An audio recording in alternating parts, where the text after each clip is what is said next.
जनता party में जो कुछ नेता ऐसे हैं जो अक्सर हेट्रेड टीचर्स को लेके सुर्खियों में रहते, तेलंगाना में भी अगर हम गोशा महल के राजा सिंह की अगर बात करें तो क्या पार्टी की तरफ से उनको कुछ कहा जाता है कि आप थोड़ा कंट्रोल में रहिए? या माइनॉरिटी समझते हैं कांग्रेस हमारी दोस्त है? कोई दोस्त नहीं है। बीजेपी को आप बोलते हैं कॉमनल है, बोल के खुली है, ये दोस्त बन के पीठ में खंजर मारते हैं। तो क्या प्रधानमंत्री आवास योजना या इस तरीके की जो स्कीम्स है या स्टार्टअप इंडिया, डिजिटल इंडिया, रोजगार को लेके, मुद्रा लोन को लेके क्या ये इम्प्लीमेंटेशन हो रही है तेलंगाना में? ये लोग बोलते थे कि बीजेपी में कोई भी माइनॉरिटी मिनिस्टर नहीं है, नकवी साहब को निकाल दिए। ठीक है, वो तो एक कॉमनल पार्टी आप लोग लेबल दिए, आप लोग तो सेक्युलर है ना। मैं सैयद सफदर अली मूसवी और आप देख रहे हैं न्यूज़ 1 टीवी।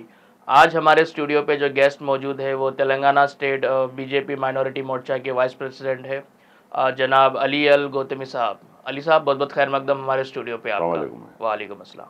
अली साहब, भारतीय जनता पार्टी में आप जो है माइनॉरिटी मोर्चा वाइस प्रेसिडेंट है तेलंगाना के, और जिस तरीके से अब तेलंगाना में जो कांग्रेस हुकूमत है और पिछले 9 महीनों में हम देखें कि काफ़ी कम्युनल फसादात हुए, राइट्स वगैरह हुए, और किस तरीके से जो है कुछ मसाजिदों को भी जो है नुकसान पहुंचाने की कोशिश की गई, तो उसमें बीजेपी माइनॉरिटी मोर्चा किस तरीके से इस इंसिडेंट को देखती है? कांग्रेस जब से हुकूमत में आई है, आप लोग को पता होना चाहिए कि पिछले 10 साल दूसरी हुकूमत करी, उससे पहले 10 साल दूसरी हुकूमत करी, उससे पहले भी तेलुगु देशम थी जी। ये पिछले जो रिकॉर्ड देखने के बाद ये बार ये one of the most communal minded chief minister है रेवंत रेड्डी आने के बाद से जितने भी फसादात हो रहे हैं, और ये कांग्रेस का ये कल्चर रहा है कि जब से आज़ादी के बाद से आप तारीख उठा के देखिए, जब भी कांग्रेस पावर में रही, जब तो बीजेपी नहीं थी जी, कोई कम्युनल पार्टी नहीं थी, उसके बाद से भी भागलपुर का फसाद ले लिए 2 साल तक, अहमदाबाद का ले लीजिए आप जी। ऐसा कई जगह की मिसाल दे सकते हैं, बॉम्बे के फसाद देखिए, ये सब वो टाइम पे तो कांग्रेस ही थी जी। तो कांग्रेस का ये कल्चर है कि ये हम लोग माइनॉरिटी समझते हैं कि कांग्रेस हमारी दोस्त है। कोई दोस्त नहीं है। बीजेपी को आप बोलते हैं कॉमनल है, बोल के खुली है, ये दोस्त बन के पीठ में खंजर मारते हैं। ये कांग्रेस का ही है। तो आप मतलब खुला बता रहे कि बीजेपी तो फ्रंट पे कर रही है आगे जो भी है, सबका साथ सबका विकास है जी जी जी बीजेपी के साथ। आज हम मोर्चे में हैं, मोर्चे में कितने स्ट्रांग है हम हमारे को पता है, क्योंकि होने की वजह से जो लोगों को जो कुछ भी प्राइम मिनिस्टर रोजगार योजना के जो इतने भी स्कीम्स है माइनॉरिटी के लिए जी जी कोटा निकाल के सबके लिए करे आप, जनरल हर स्कीम में आपको हर किसी को बराबर, तो हमारे को 36% मिलता है।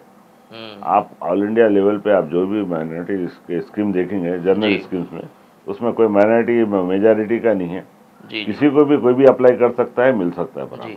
अली साहब, जिस तरीके से हमने देखा है कि भारतीय जनता पार्टी का मीडिया में तो एक दिखता है कि कम्युनल जिस तरीके से राइट्स में या हिंदुत्व की आइडियोलॉजी जो प्रमोट कर रही है, और साथ ही साथ एक पहलू ये भी है कि वेलफेयर को लेके, योजनाएं को लेके, जैसे प्रधानमंत्री आवास योजना है, प्रधानमंत्री कौशल विभाग योजना वगैरह, जो काफ़ी स्कीम्स है, तो तेलंगाना में ये स्कीम्स कितनी इम्प्लीमेंट हो रही है? क्योंकि तेलंगाना में बीजेपी है, मतलब 8 मैं समझता हूँ 8 MP है, MLA है, कॉरपोरेशन में भी 2nd नंबर पे जो है भारतीय जनता पार्टी है। तो क्या प्रधानमंत्री आवास योजना या इस तरीके की जो स्कीम्स है या स्टार्टअप इंडिया, डिजिटल इंडिया, रोजगार को लेके, मुद्रा लोन को लेकर काफ़ी दूसरे स्कीम्स है, तो क्या ये इम्प्लीमेंटेशन हो रही है तेलंगाना में? अब काफ़ी अपने नौजवान बच्चे मुद्रा लोन काफ़ी माइनॉरिटीज लिए हैं, जिसकी मिसाल आप कई ऐसे मोबाइल का काम करने वाले हैं जो बच्चों को 10-10 लाख का लोन लिया उन्होंने। अच्छा, लिए तो लोग क्या है, हमारे लोग को आगे बढ़ के उसकी स्कीम को हम कोई ला के जेब में नहीं देता, हमको अपना आगे बढ़ के छीनना पड़ेगा जी। खाली बैठे हुए खाली पेपर में दे दिए, न्यूज़ में बोल दिया, खुश कर दिया, ऐसा नहीं। आपको ज़रूरत है, आप निकलना बराबर, वो करना बराबर जी, आपको उसका लाभ मिलेगा, समझो जी। और तेलंगाना हुकूमत की आप जो कांग्रेस तेलंगाना में जो है, और हमने देखा है कि माइनॉरिटीज़ को लेकर कहीं ना कहीं एक डिस्क्रिमिनेटिव बिहेवियर, मिनिस्ट्री में कोई माइनॉरिटी मिनिस्ट्री नहीं दी गई किसी को, ना कोई मुस्लिम जो है मिनिस्टर है अब तक का, तो उस पर आप क्या बोलेंगे? ये लोग बोलते थे कि बीजेपी में कोई भी माइनॉरिटी मिनिस्टर नहीं है, नकवी साहब को निकाल दिए। ठीक है, वो तो एक कम्युनल पार्टी आप लोग लेबल दिए हैं, आप लोग तो सेक्युलर है ना जी 9 महीने हो गया। जी आप अपने हिसाब से एक तो एक दो माइनॉरिटी मिनिस्टर देना चाहिए, क्योंकि माइनॉरिटी के वोट से ही चाहे आप जी मुसलमान जो बढ़ चढ़ के जो हिस्सा दिया है टीआरएस को बाजू रखने के लिए, तो आपका काम क्या है? आप मिनिस्ट्री दो, आप एमएलसी दो। एक एमएलसी दे दिए, मिनिस्ट्री नहीं। वो एमएलसी भी इतना प्रोलॉन्ग करके दिए, जी ऐसा चेयरमैन आ दिए। ऐसे कई काबिल लोग हैं, उन लोगों को साइड में रखकर आप उठा के किसी को भी दिए। जी और चेयरमैनों को पावर नहीं है, एडमिनिस्ट्रेटिव पावर्स वगैरह। जी जी वो हिसाब से कोई वो नहीं है। रेवंत रेड्डी माइनॉरिटीज को साइडलाइन खाली गले में हाथ डाल के दावत इफ्तार, ये कल्चर है समझो कांग्रेस जी का। तेलंगाना में जो भारतीय जनता पार्टी का जो माइनॉरिटी मोर्चा है उसको कितना इम्पोर्टेंस दिया गया है बीजेपी की तरफ से? कोई इम्पोर्टेंस है? बराबर इम्पोर्टेंस है। हम लोग दिल्ली जाते हैं तो बराबर वहाँ पर पूरे नीचे से ऊपर तक मिलते हैं। और जितनी बात मैं यहाँ कर रहा हूँ उससे 100% ज़्यादा वहाँ पर बीजेपी हेडक्वार्टर में, जबकि BL संतोष जी रहते हैं वहाँ पर, हमारे माइनॉरिटी सदर रहते हैं जमाल सिद्दीकी, और प्रीति गांधी है, अमित मालविया, उन लोग के सामने भी हम ये सब जो बात कर रहे हैं इससे 100% ज़्यादा बात करते हैं, और लोग सुनते भी, नोट भी लेते हैं। जी अली साहब, भारतीय जनता पार्टी का जो नॉर्थ साइड में जो एक फेज है कम्युनलिज्म को लेकर या सांप्रदायिकता की अगर बात करें, तो साउथ में क्या आप समझते हैं कि यहाँ पे बीजेपी थोड़ा सॉफ्ट है या फिर वेलफेयर पे उनका फोकस है, या फिर वो इस तरीके का कम्युनल चीज़ों को प्रमोट नहीं कर रही है, ऐसा कुछ? नॉर्थ में भी उतना वो नहीं है, कुछ जगह पर यहाँ पर भी है, कुछ जगह पर वहाँ पर भी है जी। मगर ओवरऑल में माइनॉरिटी नॉर्थ में भी आप देखिए पूरे, जैसा कि अब हम फरीदाबाद वगैरह यूपी में इलेक्शन में फिरे थे जी, तो काफ़ी लोग आवास योजना के लिए एप्लीकेशन दिए, जितने लोग दिए उन लोग को बराबर आया। अच्छा। और 11% माइनॉरिटी वोट बढ़ा है जी बीजेपी को नॉर्थ में। अब छोटे मोटे हादसे तो सब जगह होते हैं, यहाँ पर भी हो रहे हैं। पिछले 10 साल की हुकूमत में भी अब उनको ज़्यादा बढ़ा कर बताते, इसको नहीं बताते, क्योंकि उनको टैग है कम्युनल लेवल का। जी भारतीय जनता पार्टी में जो कुछ नेता ऐसे हैं जो अक्सर हेट्रेड स्पीचेस को लेके सुर्खियों में रहते, तेलंगाना में भी अगर हम गोशा महल के राजा सिंह की अगर बात करें, तो क्या पार्टी की तरफ से उनको कुछ मतलब इस बात की कोई हिदायत या फिर कुछ कहा जाता है कि आप थोड़ा कंट्रोल में रहिए या इस तरीके की कुछ? क्योंकि बीच में उनको डिस्क्वालीफाई भी किया गया था पार्टी की तरफ से एक बार। देखिए, पार्टी इस तरह के लोगों को बर्दाश्त नहीं करती। उसका एक मिसाल है, आप दिल्ली में कई नेताओं को निकाले, आप रमेश बिदोड़ी को देख सकते हैं आप जी, दानिश अंसारी साहब के साथ जो बदतमीजी करे पार्लियामेंट में, टिकट नहीं दिया उनको जी। अच्छा, निपुल शर्मा को है, उनको पार्टी से निकाल दिया। ओके। राजा सिंह को भी निकाले थे, फिर उनको कंट्रोल में रहने के लिए दिए। तो बराबर प्राइम मिनिस्टर की एग्जीक्यूटिव कमेटी है जी, 37 लोग कुछ है, उसमें बार बार प्राइम मिनिस्टर ये बोलते हैं कि सबको साथ लेकर चलो, उनको हम तक नहीं आना, हम उनके घर जाओ, उनके घर बैठो, खाओ पियो, उनको अपना करीब करो जी। बार बार ये जो कमेटी में 37 मेंबर्स हैं उन लोग को बराबर ये इंस्ट्रक्शन देते रहते, बार बार प्रेशर भी करते। जी अच्छा। अली साहब, एक और सवाल ये है हमारा यहाँ पर कि वफ़ के ताल्लुक से जो काफ़ी जो है बात चली कि न्यू वफ़ एक्ट बिल को लेकर काला कानून है, इसको हटा देना चाहिए, तो इसके बारे में थोड़ा बताइए आप, इसमें किसको नुकसान है, किसके लिए फ़ायदा है?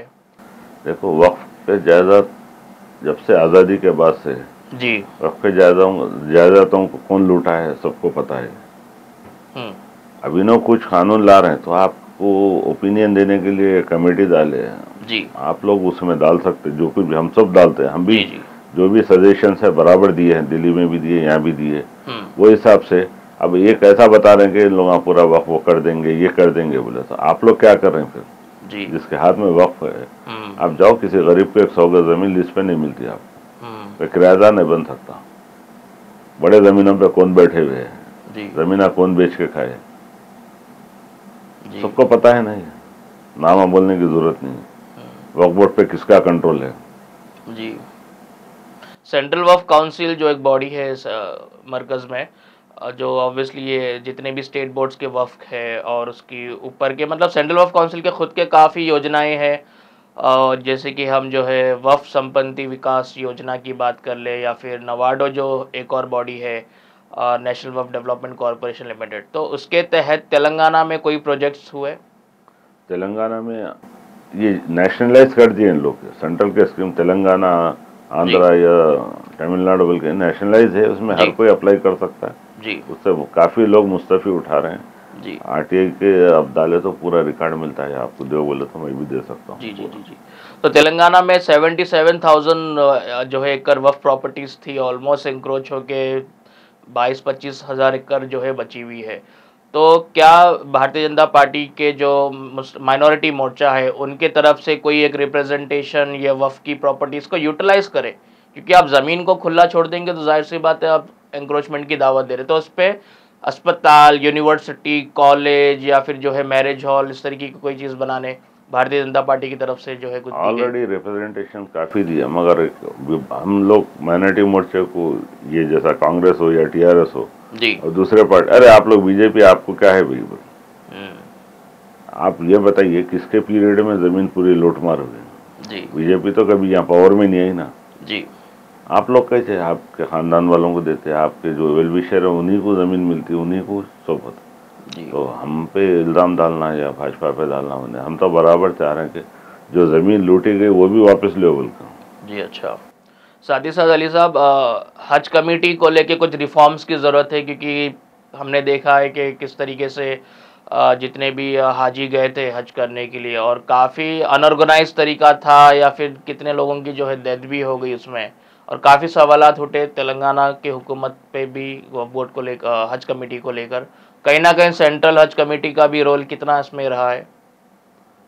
जहाँ तक मैं खुद हज में था जी, तो देखने को ये मिला कि अपने स्टेट हज कमेटी बहुत अच्छा काम करी। जी अच्छा। तेलंगाना की ओके। काफ़ी अच्छे रियायत दिए, खाना पीना सब हर चीज़ दिए। अब उसके बाद भी लोगों का रहता है कि वैसा नहीं है, ऐसा नहीं है। ओवरऑल में वहाँ पर जो मैनेजमेंट था सऊदी गवर्नमेंट का, मिनिस्ट्री ऑफ हज का, उन लोग में बहुत सारे लैप्सेस थे। जैसा कि अब हम मीना से निकलते कंकरी मारने, तो वो रास्ते में कहीं पर भी पानी का इंतज़ाम या खाने का इंतज़ाम नहीं था जी। उसकी वजह से काफ़ी लोग, एक तो गर्मी बहुत थी, उसमें काफ़ी लोग मरे।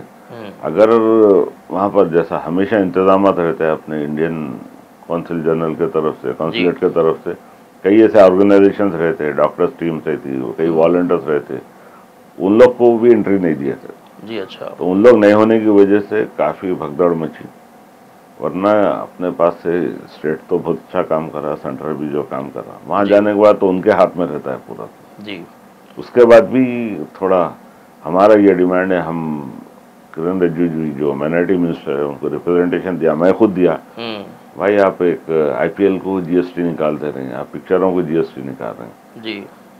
हज के ऊपर जो प्राइवेट टूर ऑपरेटर्स है, जो लोग करते हैं, जिसको कोठे में नहीं आता है, वो लोग भी जाने की वो रहते, उनको भी जीएसटी वगैरह निकालो, कुछ कंसेशन दो बोल के हमने रिप्रेजेंटेड बराबर करे हैं। और उन्होंने बोला मैं देखता हूँ, बोला देखना है।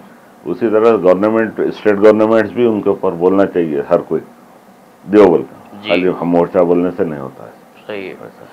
आखिरी सवाल अली साहब ये है आपसे कि तेलंगाना माइनॉरिटीज़ की जब बात आती है तो अब मौजूदा कांग्रेस हुकूमत में जो बजट जो है माइनॉरिटीज़ को लेकर, माइनॉरिटी फाइनेंस कॉरपोरेशन या जो भी स्कीम्स वगैरह है, उसमें कुछ सजेशंस आपकी तरफ से, और क्या बेहतर कर सकते हैं? ये 9 साल में जो पुराने जैसे स्कीम्स आते थे, शादी मुबारक है, स्कॉलरशिप है, वो कुछ नहीं आ रहे, इसमें रैतु बंधु नहीं आ रहे। अभी इन्हों आने के बाद से खाली सबको मसरूफ रखे के, पहले तो आप बोल के आए ये फ्री देता हूँ, हर घर नौकरी, प्रजापालना का कमिटमेंट था, हर चीज़, कोई एक कमिटमेंट नहीं है सो घर वालों को बेघर कर दे रहे हैं आप। जिसको भी आप तोड़ लें, हाड्रा में हो या मूसी में हो, उन लोग को गवर्नमेंट की इतनी ज़मीनें हैं, कहीं पर भी आप HMDA लेआउट में 100 गज के प्लाट दो आप जी।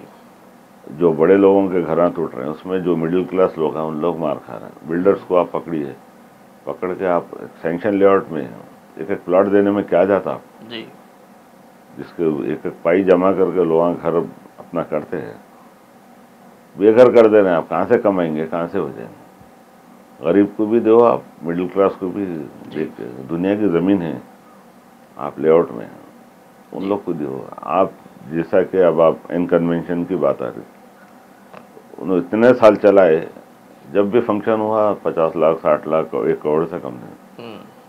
अब उनसे पैसे रिम्बर्स करके 10 करोड़ में एक ऑप्शन में ज़मीन आ रही कोकापेट में जी। अच्छा, वहाँ आप लेआउट मार के वहाँ पर दे दो ना, फिर जिसके फ्लैट टूट रही हैं, छोटे बिल्डिंग है बड़े बिल्डिंग है, बड़ा हो छोटा हो, आदमी तो पैसे दे के लिया ना।